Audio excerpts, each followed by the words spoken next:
Today we're looking at more questions on Bootcamp. I'm sorry, on YouTube. And Smoking That Ganja asks, it's a long question. Basically, he says, I'm falling into a lot of money. So the kid's 19. Yeah, he's 19 years old. Falling into He's a lot from of Ohio. From Ohio. Falling into a lot of money. Yeah.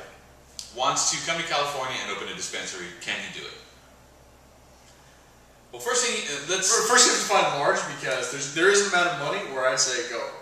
Well, there's Ohio large and there's real large. Yeah, I mean, exactly. You know, so I mean, not to insult anyone in Ohio, but we're just being honest. You know, if the guy thinks he's inheriting, you know, he's 19 years old too. At 19, 10 grams is a large amount. Sure.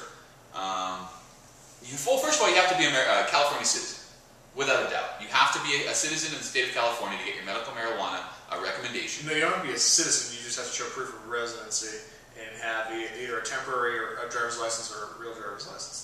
In order to get your medical marijuana recommendation. Right. Right. You have to be a patient before you can be a collective director. Because you have to be a patient in order to go into a collective. Right. So in order to be the director of a collective, which is the same thing as an owner, you have to be a patient first.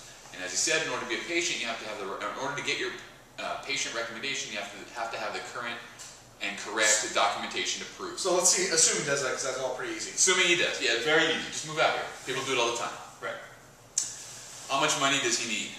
You need $30,000 to $150,000, depending on how you want to do it, plus your medication. How green you are.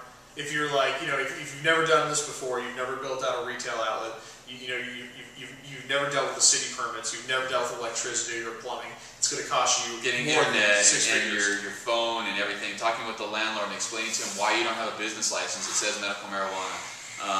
It's expensive and it's not easy to do. Okay, so you want to do it, you have a lot of money, you want to do it legit, you get a $100,000 medical marijuana license, because that's how much they are. Right. And then you get a retail outlet, that's 50 to 100, and then 2-year lease minimum. Then you have to get the medication, and that's 50. And good luck. You can't just because you're a medical marijuana collective owner, there's no hotline. You know, you can use vendor maps, you know, and a few of the other sites that are out there to try and establish yourself some connections. But you're competing with established collectives. And what are you going to do?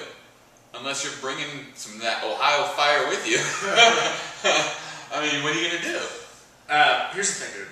You move out here. Don't go into buying stuff just yet. You have some money. Move out here. Get a place that's reasonable. There you go. You know, for a couple $100 a month. Become a patient. Get your foot in the door. And become a bud tender. See if you like it, if this job's really for you. And listen, if it is, then it is. And you're always going to be here no matter what. So, I mean, come out here.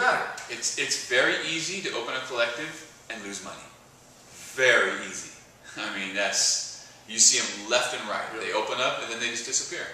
So, yes, it can be done. It's easy by no means. But with a little bit of help, yeah, you know, I'm sure you can do it. Wish you the best of luck for sure. For the bootcamp, I'm Joe. I'm Tag. Peace.